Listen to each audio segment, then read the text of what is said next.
Welcome to another MOTIVICTOR production. I'm your regular narrator, Victor Isibo. Before I begin this video, quickly come with me. Let's go to Wikipedia. I want to show you something. Let's go. Alright, so if you typed ORHOGBUA on Google, in one of the pages that would pop up, you will see Wikipedia, okay? I deliberately decided that we use Wikipedia because Wikipedia is not edited or written by a Benin person. All right. So this is the information as seen on Wikipedia. You see, it's written here that he established a military camp on Lagos Island. He named it Eko, meaning war camp, in Edo. So the word Eko is actually an Edo language. Eko, Lagos, as you know, is actually an Edo word that means war camp. Okay? And you can read the rest when you search, but I wanted to highlight a few other points. All right? Now, see here, it said he appointed his grandson, Ashikpa, referred to as Esikpa.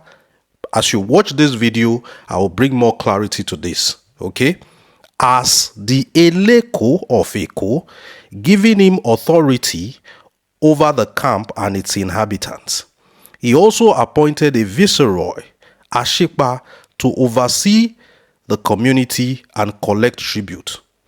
Now, this Ashikpa founded a new royal dynasty in Lagos known as OBA of Lagos.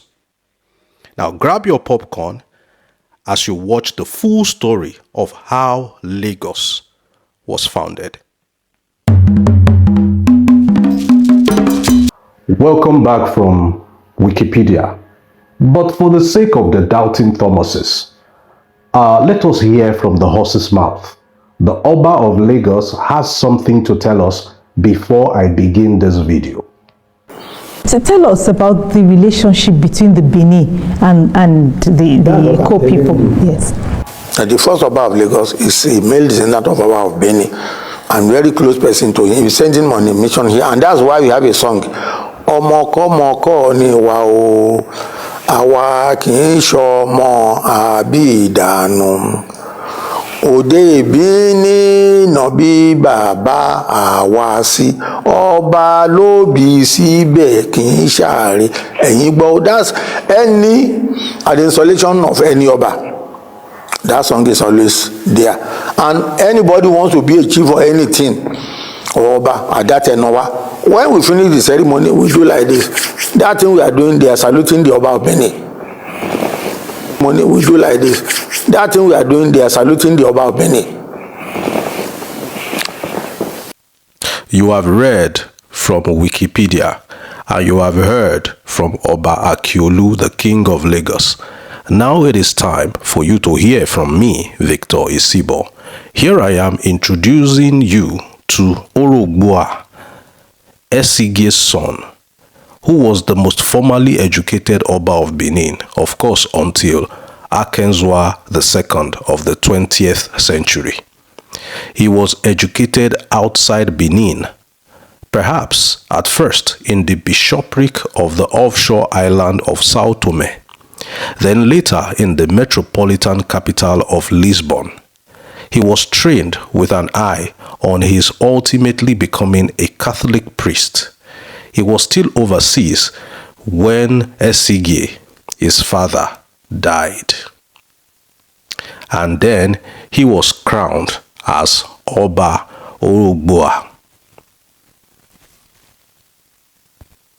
The historical fact is that Oba ORHOGBUA, who reigned in Benin in the 16th century, about 1550 AD, waged a number of wars, one of which carried him as far as to the land now known as Dahomey, which he conquered and over which he installed a military administrator by the name of Dahomey, after whom the territory was named. the land of Dahomey, which over the centuries became the modern Dahomey. It was during the Oba's expedition that he came to the highland, which the Portuguese subsequently named Lagos. As the journey was long and tedious, he decided to find a resting place. The whole area was a swampy bush, but after some exploration, he reached the sandy beach, which he found very suitable. With its clear water and plenty of fish, the Oba with his men decided to build a camp there. This was how Lagos came to acquire the name Eko. This word is not a Yoruba word. The fact is that this island had no name, being only a fishing camp before the Beninese entered. In the Benin language, Bueko means to build a camp, usually a resting place in the village. Thus, there is a sacred spot in Benin City today known as Ekohai, Bachelor's Camp, where an Oba must spend a few days in the course of the ceremonial journey leading to his coronation. So again, Eko of Yahweh means of Yahweh's camp. Eko, therefore, is not a Yoruba word. That which is now called Lagos bears that name due to its early occupation by the Benins. The Benins never intended to make a permanent settlement on their newly discovered sandy beach. All that OBA ORHOGBUA needed was a good camp, Eko, where he and his men could always break their long, tedious coastal journeys. But they stayed long enough to begin to bring up families.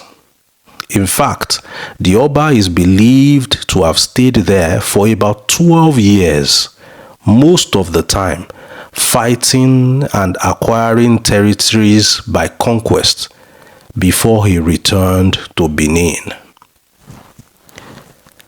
After 12 years of successful campaigns with headquarters at Eko, OBA ORHOGBUA returned to Benin. From Benin, he appointed an administrator by the name of Aisipa to look after the island. Aisipa was a name or title specially chosen for the administrator to commemorate the Oba's many years sojourn at Eko, and it is simply a contraction of the Benin phrase Aisipa Nyevore, which means people never desert their place, or the place will not be deserted by us. That is how Aisipa, whom the Yorubas now call Ashipa, came into Lagos histories.